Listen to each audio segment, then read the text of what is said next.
Welcome, friends, to another episode of yours truly, Brough Guitars Review. Today is a very exciting day because I got this in the mail, but this right here is actually one of my all-time dream guitars, and I apologize, my laundry's going right now. We're right next to the laundry room. But today we actually get to have a little bit of fun all to ourselves here. We're going to open this. It is New Guitar Day. I've never owned this guitar before. I've always wanted to, and very fortunate to have it here, so we're going to go ahead and dive right in and open this. All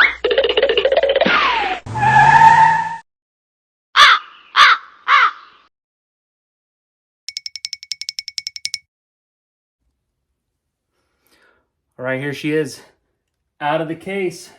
Looks like it's got some tape here on the end. Ooh. Okay. If you haven't already got a clue as to what this is yet. Also, it's probably going to be in the title of this video anyway, so surprise! Without further ado, here we go.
It is mind-blowing that we are this many episodes in on this YouTube channel. So for those of you that have stuck around, that continue to subscribe, this and that, thank you very much. I do enjoy your all's time. I enjoy the comments. I enjoy talking to you guys. This is an all-time dream guitar of mine, okay? I've wanted this guitar for a very long time. Now, it is just a hair off of really what I want, but this was the closest thing I could get within my budget. And I am very fortunate, very blessed, and very thankful to finally have acquired anything even remotely close to what I was trying to get. This is a 1990 Valley Arts M Series, if you can see that. There you go. Valley Arts, you know, it was a company back in the 80s, you know, early 90s that just really happened to make it big as far as, you know, kind of being like one of the more, I guess you could say, kind of like niche or boutique, you know, guitar companies that were kind of making custom instruments and very top of the line, top-notch quality for their time. Now, the M Series here in particular is actually made over in Japan. Now, they still operated under the Valley Arts umbrella, so it's still very much a Valley Arts guitar, because Valley Arts still oversaw all production over in Japan. But they were made from 1986 to about 1995, and again, the reason why they made them in Japan was just because Valley Arts was becoming so popular over California that, you know, they were having a hard time keeping up with production, and Japan was actually a heavy suitor for Valley Arts guitars. So if you actually happen to go on listings, eBay, Reverb, anything of that nature, you're going to come across a lot of guitars that happen to be over in Japan, and I could never figure out as to why, but it makes sense now because they did have a company over there, and there was two of them that happened to work together. It was Suzuki Violins and then Ornette's High-End Guitar Company. So the two of them got together, and they were the ones that actually produced it. And then Valley Arts oversaw all QC, all production. And then, you got the M series. Valley Arts had really made it big because they had some relatively known artists, such as Michael Caswell, the infamous Steve Ferris, Larry Carlton, and then the most notable one, Steve Lukather. Now, Steve Lukather is probably, he's top 3 guitarists for me. They're probably going to go Eddie Van Halen, Reb Beach, Steve Lukather. Now, that's not to sit there and say that I rank them based on who I think is better than the other one. They are all different in their own styles and this and that. But those are just the ones that I happen to prefer as far as, like, on my Mount Rushmore of guitarists, there are 3 of them. Speaking of, here's Mr. Steve Lukather right here himself, and I'm actually going to see him here out in Vegas on August 23rd, because it is a long dream of mine to see all of my favorite guitarists before they were all dead and gone off this planet. But Steve Lukather is the man. He is a super versatile guitarist. He dabbles in anything from jazz all the way to rock to, country, because you see, back in the day, he was a really big-time session player. He's played on some of the top songs you've ever heard on top of the charts, and a lot of it he didn't even get his dues on or his credit. That's stories for other time. You can do research on that. But, he's very gifted musician above all else, and really has an ear for guitar and how to make it work and notes and this and that. And he's really good at playing funky, and the guy can just play on anything. But see, he was a really big-time session player back in the day and very coveted at a young age. The band that he's really more so known for is Toto. And Toto was, really big. I'd say they were probably, not necessarily a one-hit wonder, because they did have several hits.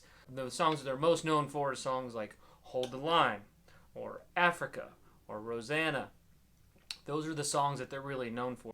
Now, a particular song that actually features Steve Lukather besides other songs for this particular artist, but, he actually played on several songs of Michael Jackson. For those of you that don't know who Michael Jackson is, God help you. Michael Jackson was the man back in the day, okay? Steve Lukather actually happened to play on one of, my actual all-time favorite guitar solo ever is featured on a song that actually features Steve Lukather. Now, Steve Lukather didn't play the solo on this song, but Steve Lukather had his hands in a lot on the song Beat It. Now, who doesn't enjoy that song, right? But he was featured on that song in particular and was heavily involved in the production of that song. Now, my all-time favorite guitarist, Eddie Van Halen, played the guitar solo on that, which is why it's absolutely super sick. But I didn't know until many years later that Steve Lukather actually played on that song, and I'm like, it makes sense now, because when I was a kid, I absolutely loved that song. I mean, I'd put it up to 11 on anything I possibly could. I wore it out. I thought that guitar solo was the sickest thing I ever heard in my life. And then loved the main riff, everything in the you know what I'm saying? Like, that was an idea of Steve Lukather's. There's actually an interview here on YouTube that you can watch. I definitely would give it a watch, because Steve kind of breaks down his involvement with Quincy and how they got around about to that song and this and that. But again, I just thought it was really cool that two of my all-time favorite guitarists are actually featured on one of my all-time favorite songs. So just thought that was pretty cool. Didn't know if you guys knew that as well. And as I said, Valley Arts was more so known for making super strats, basses, and just top-end quality instruments. They were known for having, high-figured woods, exquisite paint jobs. They used top-of-the-line hardware. Everything was handmade. And they also had some cutting-edge technology on some of their guitars as well, which we'll touch a little bit later. Unfortunately, the company did have to close its doors in 1992 due to a fire. Now, how it started, don't know, but I just know that it burned to the ground, and that sucks. Now, Samick bought the company in 1993, which was a Korean company, but they didn't really have a whole lot of success. It was they just kind of operated still under the name, but however, they were putting out some bad quality. It wasn't the same at all. You could tell they really cut corners, and it just it didn't have a whole lot of weight to it or success. Now, Gibson bought it in the late 90s, and they put it under a Valley Arts name, just for the line of guitars that they wanted to have in a custom shop. However, in 2002, Valley Arts reopened actually as a repair store, and it was a custom guitar manufacturer on a much smaller scale, but then it was located in Nashville. The store, unfortunately in Nashville, would eventually close its doors in 2005. So Mike McGuire, the owner, had a son named John McGuire, and then he would basically later carry on the family legacy from 2014 to current. And I remember coming across John McGuire when there was a video on YouTube of Michael Caswell, rest in peace, my friend, but that guy was a great guitarist. You probably saw him in a lot of instructional videos on YouTube, but he's actually got a video on YouTube as well where he has more than several Valley Arts guitars, and he was a main reason too why I even heard about Valley Arts, wanting to get into it. Besides Steve Lukather was Michael Caswell, but Michael Caswell had a guitar from John McGuire that was custom built for him, and it was called the Valley Pro, and it was very much reminiscent of obviously the Valley Arts guitars, and it was kind of like almost like a polar, like ice blue, and had like a white kind of diamond looking pick guard, but had a Fernandez sustainer in it. It was great to see that at least the family name got to live on, and there was somebody tied to the legacy still able to push out that kind of quality. And I didn't know that existed, like I said, until I saw Michael Caswell's video. This is the Japanese made model, okay? Valley Arts had a model known as the Custom Pro. Now the Custom Pro was like their top of the line, guitar that you could basically customize the way that you wanted, and then you just put in your order. They'd make it, they had certain guidelines that you had to fall under. You could choose like a maple or a rosewood fretboard. You could choose, the pickup variation with a single humbucker, but it had to be EMGs to my knowledge. They did have to come with a Floyd Rose, or I think it was like a normal kind of like Strat trim. And you did get to choose from certain woods and this and that, and choose certain paint jobs that they managed to have available. So you could do gold or silver hardware.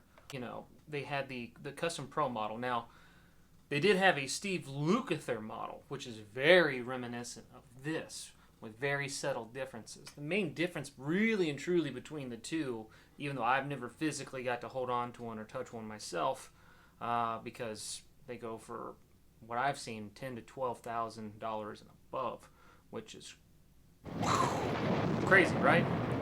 But this one, like I said, is the M series, but the really only difference is the wood. The wood on the Steve Lukather version is the quilted maple top, still kind of in this cherry burst finish, and then also on the majority of them, there is no tone knob. It only has a volume knob.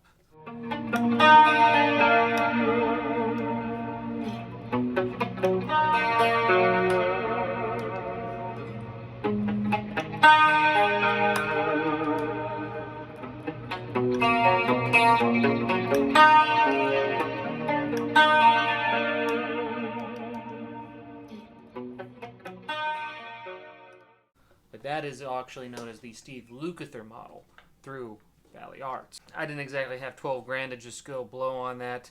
Now, could I have probably sold some guitars along the way or this and that to maybe eventually get that? Sure. But when I saw this online, I mean, I had to get it. So I actually came across this guitar because a buddy of mine was reaching out to me on possibly doing a custom build with him. And I was trying to give him some ideas on maybe what I may or may not want to do. And for whatever reason, the Lukather model popped up in my head because I always wanted to do a Valley Arts guitar. Now, I've never personally painted a burst on anything or this or that, and I was thinking about maybe making something reminiscent of this maybe later in life, or maybe buying, there's a company known as Fernandez who actually also makes the Fernandez Sustainer, and I believe they had a Strat that had gold hardware and kind of like this cherry burst, and it was very similar to this, and the neck was painted. I think it was kind of like this, or maybe it was all red. I don't recall. Maybe you guys have seen that guitar before. I know that is a rare guitar, but I have seen it pop up from time to time, and I was actually going to get that. I was going to give some reference photos to my buddy, and I was going to be like, hey man, is there, any chance that, you might be able to make me something like this? Well, before I could even send it the photo of what I wanted, this listing happened to come up. There's, I guess, a vintage guitar company over in Portland, and they happened to have this M series there.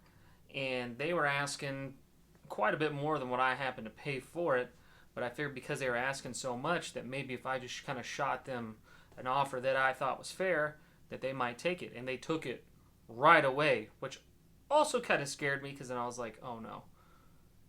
What's wrong with this guitar? Is it real? Is it legit? This and that, whatever else. It was definitely an impulse buy because I don't see these come up often, even the custom pro models for the Steve Lukather ones. But, like I said, when I saw this, it was just kind of like, you got to make it happen.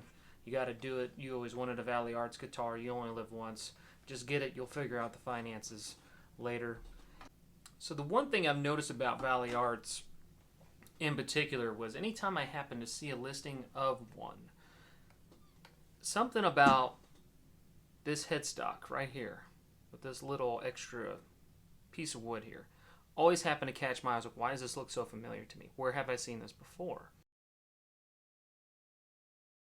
Because they did in fact work with Warmoth on, I don't know if it was necessarily all their builds, some or whatever. I can neither confirm nor deny. I can just let you know that they did in fact happen to work with Warmoth and used a lot of Warmoth parts on their guitars. And Warmoth is a great company that happens to make very exquisite and very great quality guitar bodies and necks and all of that stuff. So I highly suggest you go take a look at them if you ever want to do a custom build or anything like that. I think they did, happen to use obviously Warmoth for, some of their builds, or maybe it was to help meet demand. I'm not 100% sure on that. This one in particular, this was known as the Cherry Burst. It is a white ash body, so you can see the ash there in the grain, right? It was a maple neck here on the back, okay? Ebony fretboard with the white dot inlays here, okay? It is a 22 fret guitar, and what I thought was really cool about the Valley Arts guitars was the fact that the back of the neck was always painted. Now, you might like that, you may not, because you're thinking if it's a gloss finish here on the back, if your hands get really sweaty, it's going to start sticking, and there's going to be a lot of residue, and this and that. To me, it's kind of a love-hate thing. I think it looks really cool. You just kind of deal with it. My hands haven't gotten super sticky just yet, but it's bound to happen at some point in time, especially here in the summer. Playing in this room, it's essentially like playing in an easy bake oven set on ex-wife settings. If you also look here at the pick guard, you see there's a little red outlining there also within the pick guard, which I always thought was a nice little touch.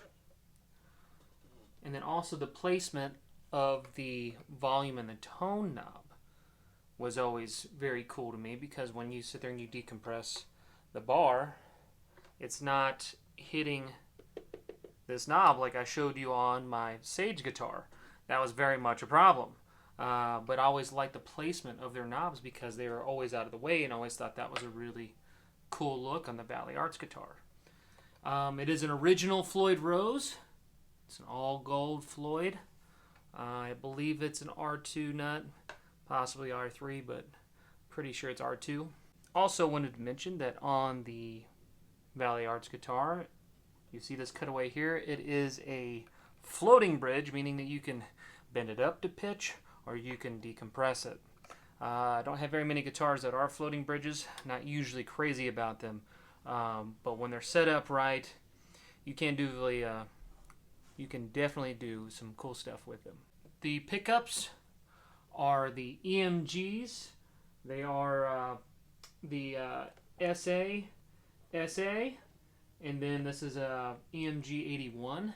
They are active pickups, meaning that they are operated by a 9-volt battery. And that 9-volt battery is up in here somewhere. Because if I shake it, you hear it.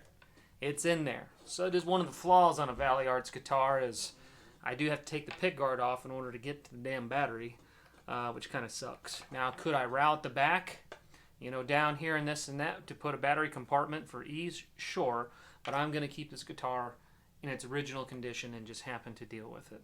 Another thing that I always liked about Valley Arts guitars in particular, which you see on a PRS or this or that, who knows who happened to do it first, but was always the cutaway over here on the back of the neck joint.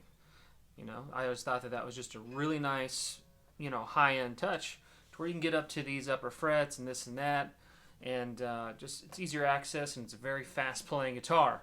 Again, this is a shredder's dream here. Also, the thickness of the body isn't near as thick as a Strat either, and this guitar is relatively light. It's not a very heavy guitar. Now, being active EMGs, I'm not 100% sure if when this is plugged in, the battery happens to be engaged and it's on, and then when it's unplugged, the battery's not engaged, or if the battery's necessarily always on. That I don't know, but I have already been playing this quite a lot, and you also heard it on the opening footage. That is all this guitar. All that music was this, 110%. So I've been playing it quite a bit, and the battery is still good and has not died yet. It says M series there. It is oxidized, obviously, because it is old. So obviously it's just starting to show the bare metal here. You can see where the gold is just kind of still down here, and the rest of this is pretty much rubbed off. This was unfortunately kept in a smoking household, so it does smell like 2 bowling alleys had sex and then had a baby, and it was the Camel from, Camel cigarettes, pretty much. I don't know if you guys remember that. I always thought he looked really cool, but I don't smoke. And, yeah, it smells like an ashtray. Real attractive. Now, in some of the Valley Arts guitars, there is this locking joint that they happen to come up with. And I'm going to probably try to find a picture and show you one here.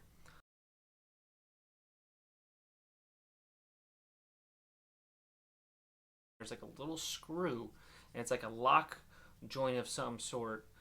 Those guitars are super duper rare. They did not make very many like that, and I've only seen ever one listed, and it was going for a reasonable amount of money, but I didn't have that kind of cash flow then, and never thought I would ever own a Valley Arts guitar in my life anyway. But it's really cool look. I'm not sure if anyone even knows how to get it out or this or that, or you could probably look it up, figure it out, but yeah, I always thought that was kind of a cool little cutting-edge technological thing that they did on some of their guitars.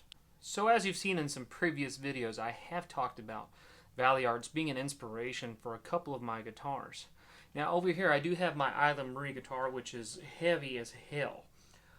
But this did get an inspiration from Valley Arts, more so the Valley Pro that was made by John McGuire, because if you notice, this happens to have a Fernandez sustainer there in the neck position, and the pickguard pretty much looks exactly like the one that was on that Valley Pro that Michael Caswell was playing.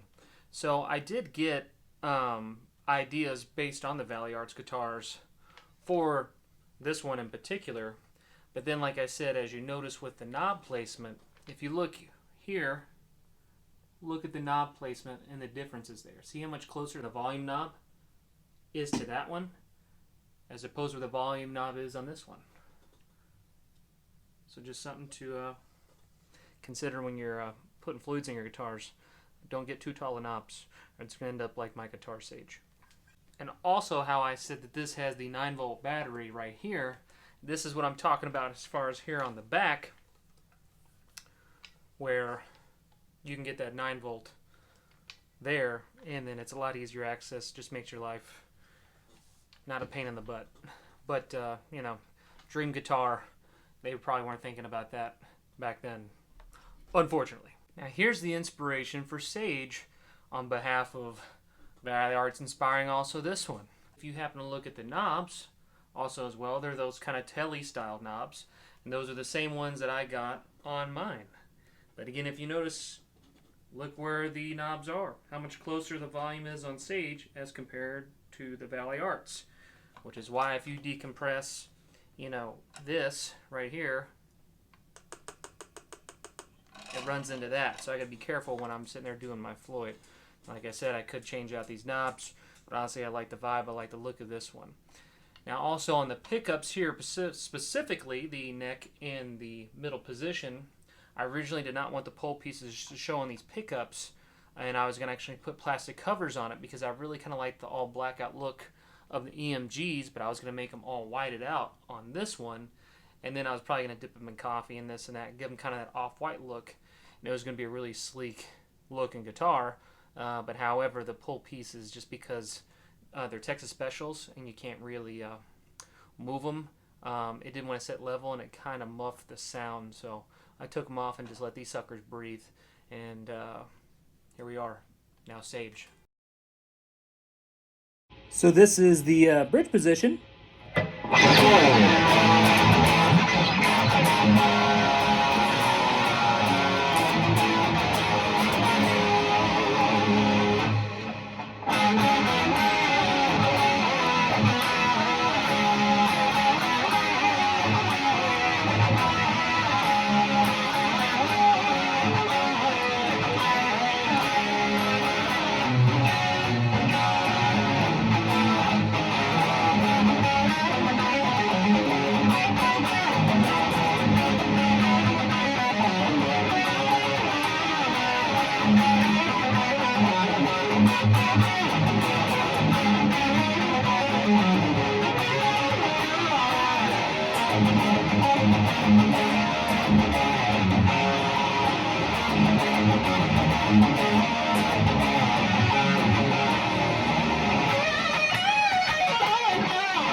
Neck position.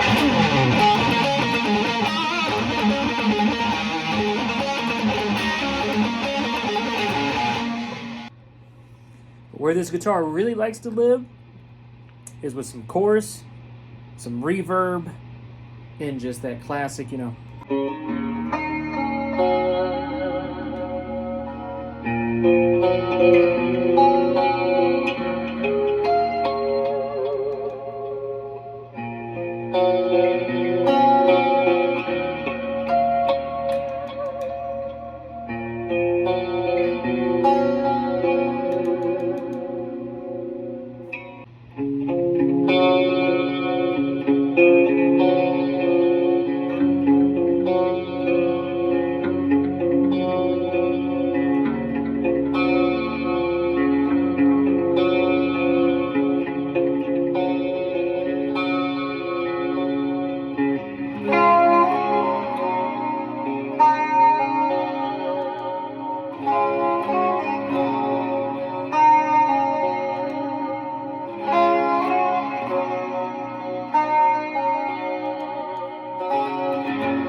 Middle position.